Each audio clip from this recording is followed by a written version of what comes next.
How many got your nap this afternoon? Oh, good. I thought you'd wait till the night. I'm glad you did. Is that on? That's it. Testing, testing.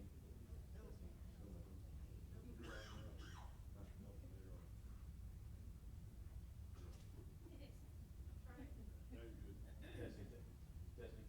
That's on? No? Maybe it's a bad back.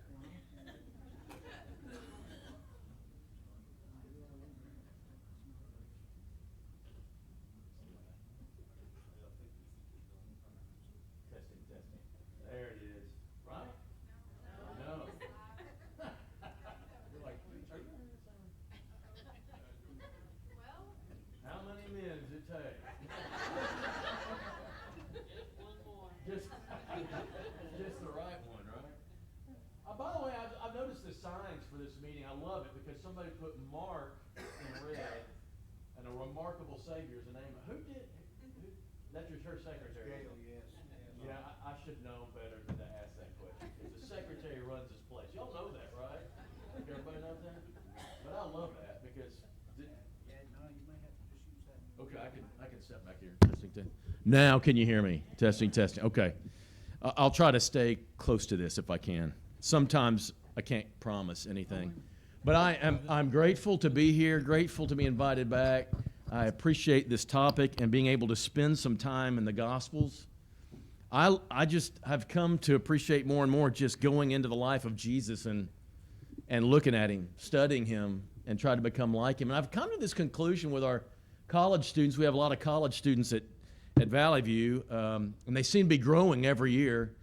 And we could talk about morals, and we could talk about you need to not do this, not do that. But I've come to the conclusion, if I can just make them fall in love with Jesus, that stuff comes. It just does. I could sit there and focus on all the behaviors, and this is what you need to eliminate. Or we can just study Jesus and become like him. And that's what I hope to do just for a little time and this week together with you. We're in Mark chapter 7, if you make way to Mark chapter 7. Appreciate seeing Steve Pruitt tonight. What an interesting guy. His presence means a couple of things. One is I know he needed more church, but I also know Claire needed some more sanity. So she's getting sanity and he's getting church, and they both get what they need tonight. Isn't that nice? Isn't that nice? I hope you discover the same thing. We are in Mark chapter 7, Mark chapter 7, in the middle of it, where there's this strange story. And for years I wondered, what do you do with this? And it seems to me what Jesus is doing is he's looking for somebody. He goes on the search. I don't know if you remember this show from years ago. There's a talent show, or You Can Be a Star was another one. Now it's American Idol or America's Got Talent. Model Search was the name of this one. They were looking for someone to be a model, and so they go through all this stuff and they eliminate these people. I think Jesus is looking for a model to make his disciples understand. They needed to see something, and they weren't seeing it. And so he was looking for something, or maybe better, he was looking for someone, because Jesus used people all the time in his teaching. He'd say, you know the Pharisees? Don't be like them. Or he would say to this woman who came up and touched the hem of his garment, he made her introduce herself and introduce the people to the faith of this woman. Your faith has made you whole. It's a lesson for everybody around to get from this one model that's come to the surface. In the earlier parts of Mark 7, he reprimands the Pharisees. He really gives them a stern rebuke because they were complaining about him not washing hands, which is a mere tradition. But they were ignoring the laws of God, like the fifth commandment, you shall honor your father and your mother. And they were letting that go. They were doing all the hand washing, but they weren't honoring their parents like they should. And then his disciples don't understand this point. I just want you to notice as we look back at something, he says it's nothing that comes goes into a person from outside makes them unclean. You remember this? It's nothing from outside that goes in that automatically makes you spiritually defiled. It's what's in the heart and comes out in your life. That's what becomes defiled. And the disciples just couldn't get this. They had been used to these rules all their lives, and they couldn't understand what he was saying. And Jesus was clearly frustrated with them. I want you to see it in verse 17. He entered the house, left the people. His disciples asked him about the parable. And he said to them, "Are you still without understanding? Do you not get this?" I think Jesus was bald right here from going, "What?" You ever think that, right? Do you not see that what comes from outside goes in, but it goes out of the body? It doesn't defile the heart. Do you not see? They're not getting it. He needs a model. He needs somebody to exhibit this, and he wasn't finding it in the Pharisees, and he wasn't seeing it in his culture, and so he makes a radical move, and that's where we join the story, verse 24. So join me at Mark 7:24. From there he arose, and he went away to the region of Tyre and Sidon, and he entered a house. We have no idea whose house it was. Did not want anyone to know, but he couldn't be hidden. Immediately, a woman whose little daughter had an unclean spirit heard of him and came and fell at his feet. The woman was a Gentile, a Syrophoenician by birth, and she begged him to cast the demon out of her daughter. Begged over and over is the wording. And he said to her, "Let the children be fed first, for it's not right to take the children's bread and throw it to the dogs." But she answered him, "Yes, Lord. But even the dogs under the table eat the children's crumbs." And he said to her, "For this statement you may go your way. The demon has left your daughter." And she went home and found the child lying in bed, the demon gone. Jesus is frustrated with his disciples. He needs a little bit of time to focus on teaching them. They're slogging it. They're stuck. They can't seem to figure out what Jesus is saying. And so he gets them away. I want to show you this map where they went. This is Galilee, is where they're from, around the Sea of Galilee. It goes up into where it says Syria, right? You see Tyre and Sidon way up there on the Mediterranean Sea. They go a long way. Jesus gets up abruptly and makes this long journey. This ain't no little walk on a Sunday afternoon. This is miles and miles to the north and west, deep into foreign territory. Josephus said their most bitter enemies of all of history against Israel lived in this area. This is the center of Baal worship in the Old Testament. It's where Jezebel was from. These people were the cursed people. God said, "I want you to exterminate from the promised land," and they didn't. So she's leftover cursed people is what she is. But God also forecast in Psalm 87 that one of these days these would become the people of God. They're going to be mission people.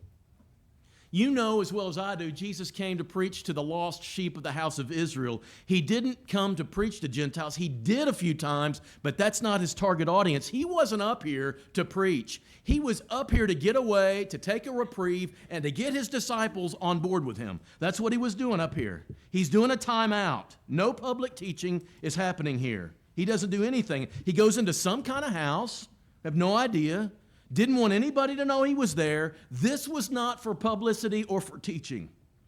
He was looking for a retreat center, but it didn't last long. You know, ministry for Jesus was tough. The way he did it, hard work all day long, and he was exhausted, and I think he was a little frustrated with his disciples. They were slow learning.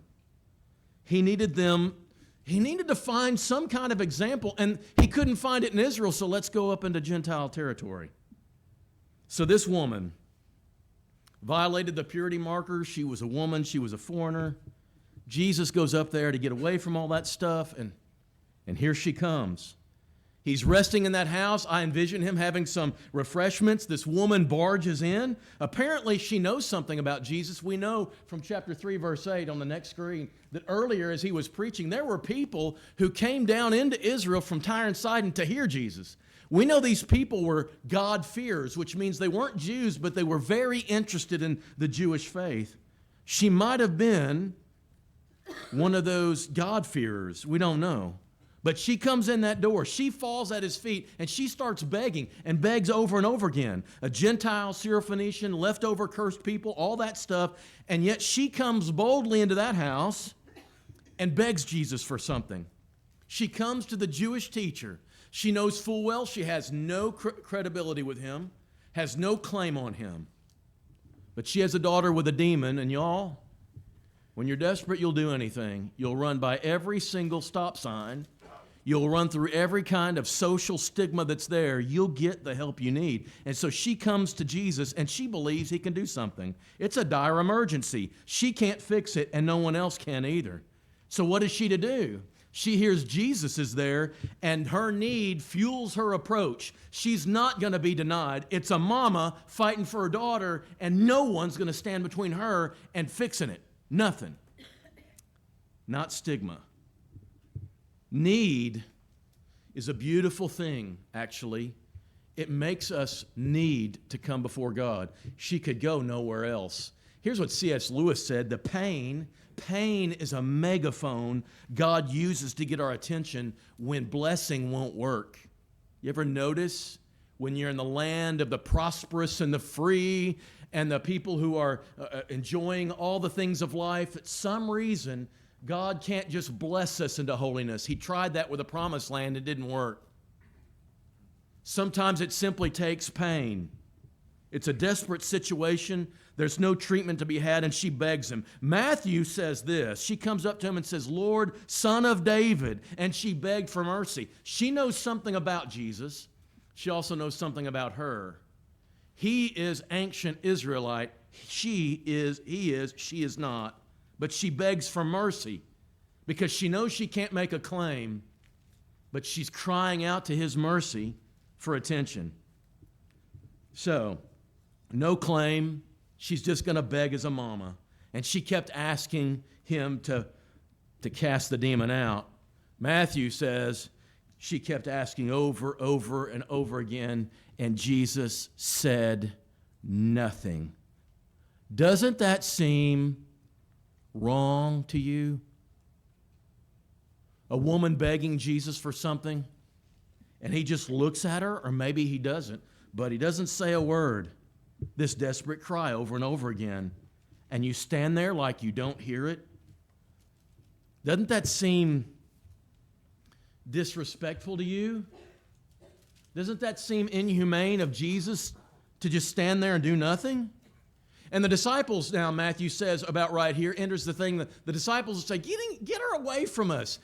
They don't want to mess with her. They just want to dispatch her because she's annoying them. You ever feel God is sitting on his throne? He's hearing your appeals, but he's sitting on his hands. We are told, we know he hears us.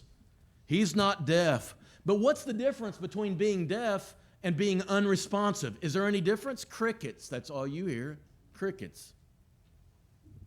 And often you wonder, why is he delaying? Much like we looked at the story this morning in the boat. They interpreted his sleeping as indifference. He doesn't care about us. We can interpret the silence in a number of ways. And in fact, the silence of God is probably the number one reason people don't believe in God. You've got children being abused, and we have a God who does nothing. And it's very difficult, called the problem of evil. It is hard, isn't it? Why isn't he acting? And with a lack of an explanation or interpretation, you start just understanding that as God not caring. Psalmists will sometimes say, God, wake up, like they think God's sleeping? This is a real need. This woman has a real problem that can't be solved anywhere else, and Jesus can do something about it, and she comes and she pours out her heart, and he stands there and doesn't do anything, but she also doesn't leave. I want you to notice she doesn't move. She doesn't protest. She doesn't complain. Matthew says that while he didn't speak to the woman, he does look at the disciples and speak to them. I was sent only to the lost sheep of the house of Israel. He's explaining to them his missionary theory and philosophy, and this is why I can't help her. Looking at them, talking about her. Look at her, Jesus. She's the one with the problem. But he doesn't. He told them when he sent them out in Matthew chapter 10, I am sent to the lost sheep of the house of Israel. I'm not going to the Gentiles yet. This seems like a very passive-aggressive way to handle this woman. Don't really talk to her or talk about her to the other people present. That just looks ugly to me. But he, in doing this, was getting their attention on her because I think he saw something. He had found the model he was looking for, and he knew it the entire time. any woman willing to barge in a door unannounced? There's a faith there somewhere. She continues. She won't go away. You know this as well as I do. A mother is doggedly determined. She is going to be there for her kids, and this is what you do. You remember, right, when people are desperate, they'll do crazy things like dig through the ceiling and lower somebody through the roof. That is persistence. That would be cool if that happened about now. Or the bleeding woman who just wouldn't let the crowds keep her from it. She was going to get there and touch the rope. Or Zacchaeus, climb a tree. People do amazing things when they know that the person they're talking to or wanting to see is Jesus the Christ. They'll know amazing things when they know who he is. So he lets this go on a bit, this weird, awkward, silent treatment, but then he speaks. He does talk to her. Let the children eat first. It's not right to take the children's bread and toss it to the dogs. Now, if you think silence was bad, name-calling sounds worse, doesn't it? He calls her a dog. Is there anything worse than sitting on the throne doing nothing? Yes. It's being offensive. It's being insulting. This reply is shocking. It sounds very rude to us. This woman who isn't a Jew is not entitled to being in the line of people Jesus would see, doesn't even get to take a number and stand at the end of the line when the day is over. Jesus doesn't say, I'm not going to help you. It's just that day hasn't arrived yet and we're still quite a ways away from it. But she needs help now. And this proverb simply means there's priorities in this family. I came for the Jews. Let me fix the Jews first, and then I'll come and take care of you. But she doesn't have that luxury of waiting. What is she supposed to do here?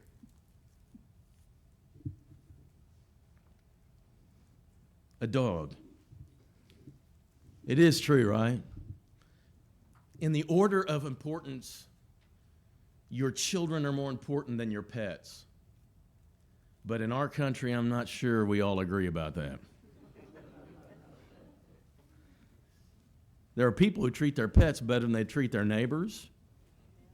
It's amazing. And it's true, this word right here is not that word in the Greek for the big, ugly, garbage-eating dogs that roamed on the outskirts of town and did damage. It's not that. It's the cute little dogs that maybe they were kept in their homes. But, y'all, I don't really care what word you use. Dog is dog is dog is dog is dog, right? That great theologian, George Strait, you've heard this song? How could you do what you've gone and done to me? I wouldn't treat a dog the way you treated me, but that's what I get. I've come to expect it from you. You didn't know you'd get that extra gift tonight, did you? You treat me like a dog. And it almost sounds offensive, but in our culture, I'm telling you, this is crazy. People get insurance for their dogs. Did you know that? That's crazy. And dogs sleep in their special spot, right? They get better seating opportunities than spouses do. And don't tell me we don't feed them well. You get pup cups at McDonald's. I mean, you go through and draw you too, right? And then you see the commercials, the Farmer's Pet and Fresh Pet, Fresh Pet and Farmer's Dog, where they keep the fresh ingredients in the refrigerator. You may have seen those commercials? And if you ever question the validity of that, you're kicked out of the house. You've seen those commercials? It's like they've got to be fed, right? Now you could say, I don't feed them around the table. Yes, you do. Don't tell me that. I've seen it all the time. People, they just blow it back, and they're already feeding at the table. We treat our dogs great. But the order should be family members, and then whatever's left as scraps, maybe the dogs get. And that's what he's calling her. You're a dog. It's not time for you to eat yet. She should be offended, shouldn't she? You know what? We are offended for her. When you read commentaries on this, they spend forever trying to get Jesus out of a mess here, saying, this was so offensive, how dare he treat her like this? That's not how she felt. She hung right in there. She didn't feel offended. She didn't get mad and leave. She didn't stomp off and try to boycott anything. She didn't understand it that way. She's fine with it.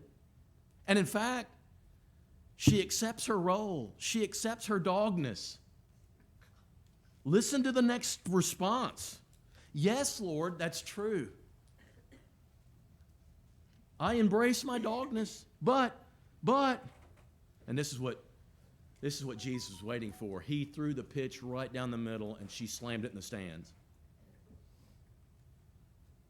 He set this thing up, and she spiked it to the ground. It was amazing, because I think he knew what was in this woman. I'm not sitting there going, why are you so rude and uncaring? I know who Jesus is, and you do too.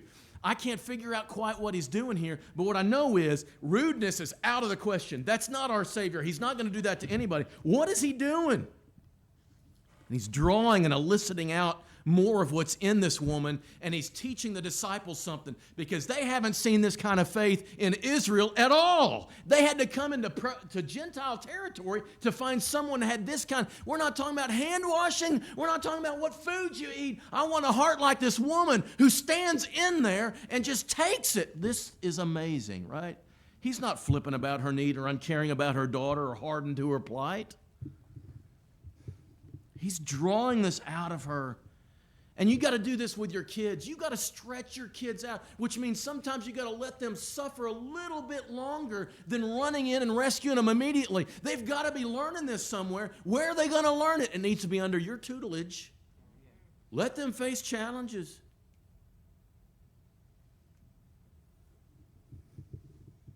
Yes, Lord.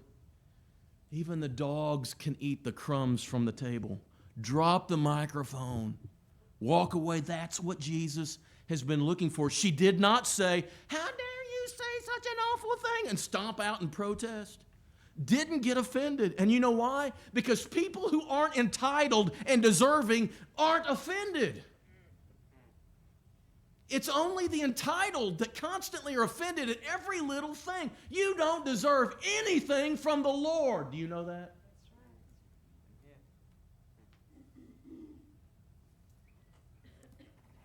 When you stand before a holy God who's altogether other, totally sinless and perfect, you don't deserve anything. And so when you get anything, gratitude and praise should flow.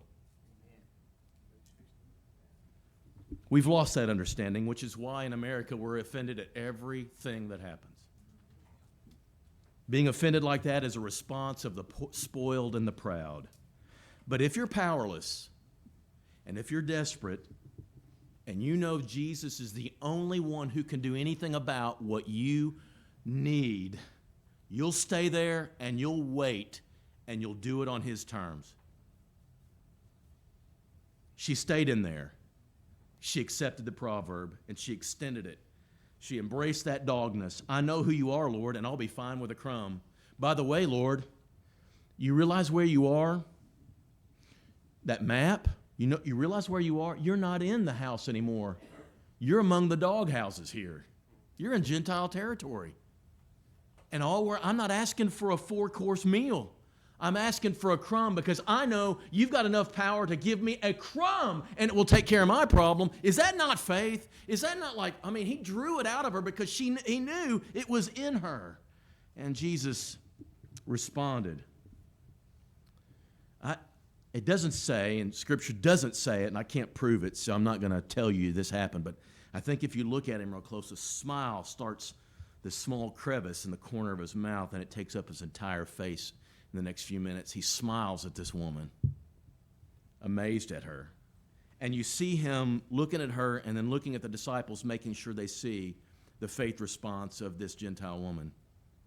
For this statement, he says, it's not for the statement, it's for the faith that she had that made her make that statement. You can go your way. The demon has left your daughter.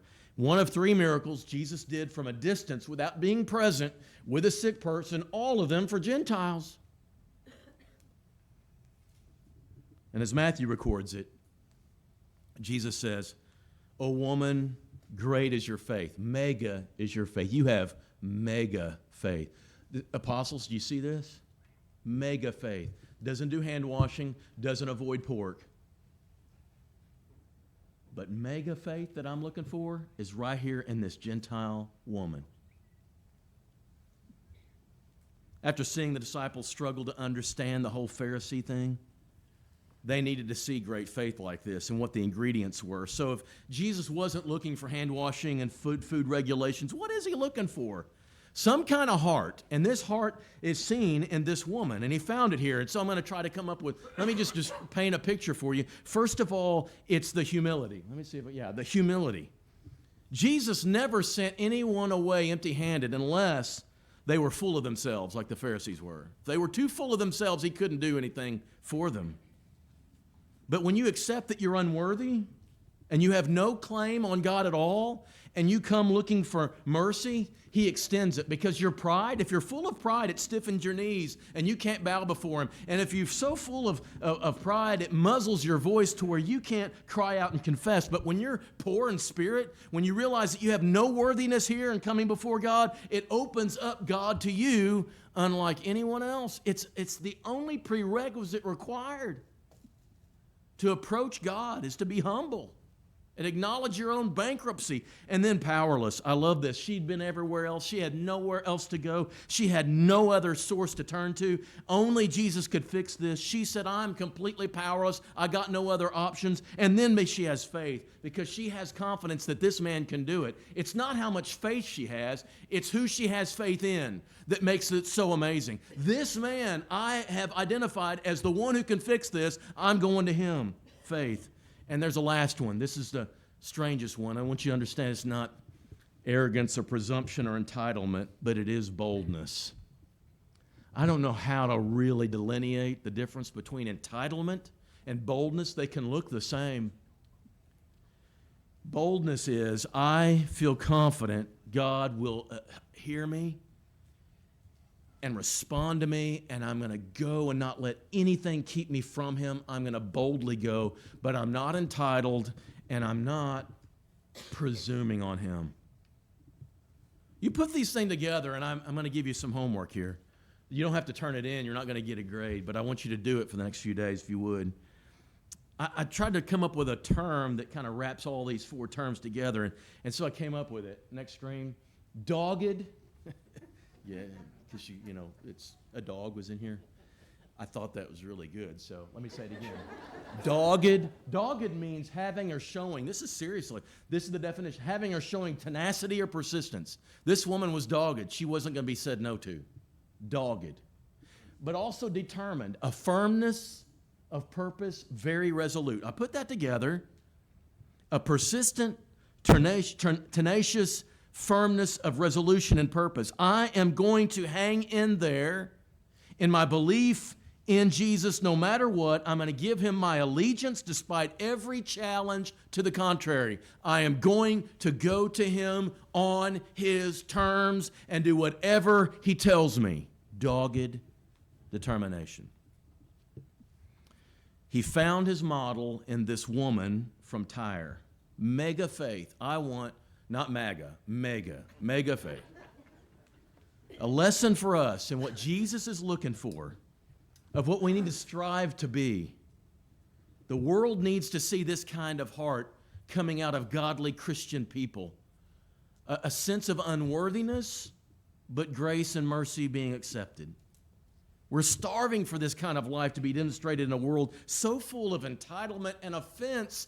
Can the world, instead of seeing us demanding our rights, showing a dogged determination to follow Jesus?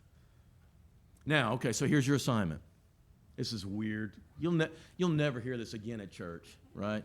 When you see a dog over the next few days, I want you to ponder two things. It could be in your own house. It could be one that just runs in front. Now, don't run over one, but I mean, if you see it run in front of you, I want you to look at every dog you see. I want you to think the next couple of days, I want you to think of the Syrophoenician woman. Examples of great faith bless us, no matter when they happened or where they took place. This woman is so impressive to Jesus that they put her in the Gospels. I think we should go, that's an amazing woman. Her ability to stand in there with a tenacious faith. I want you, when you see a dog, think about it. She was willing to embrace her dogness. When you see a dog over the next few days, think of the Syrophoenician woman. And then secondly, think of yourself. Are you willing to embrace your servanthood in the presence of your master like this woman was? You are the servant. He is the master. Whatever he says, we carry it out. That's faith that Jesus is looking for. Dogged determination. And what you're willing to do is anything God asks you to. So if you're here tonight, I want you to know, if you want to come to Jesus, he's available. But only if you humble yourself. And only if you're willing to say, whatever he asks me to do, that's what I will do to get what he has. You have sin. You have sin that holds you back and separates you from God. I promise you, he's already done the hard work to remove that. But you know what you need to do? You need to be willing to do whatever he tells you to get rid of it. You know what he tells you to get rid of it? Name his name from your lips as your Savior. Confess Jesus. Be immersed in the waters of baptism and rise to walk a new life. And the rest of the world barks at that. I wanted to say barks. Barks at that. They don't like that. We want to make it simple. Let's just pray the sinner's prayer. No. If you want what he's worked hard to provide, you take it on his terms. And if you want it bad enough, you won't be offended by it. You won't be taken aback by it. You won't be like, I'm not sure I want it. No. He's the only one who's got what you need. And he's told you what he wants. You should be running up here to say, whatever it is, I'll do. A dogged determination? Yes. It starts there, and it continues to the day you die.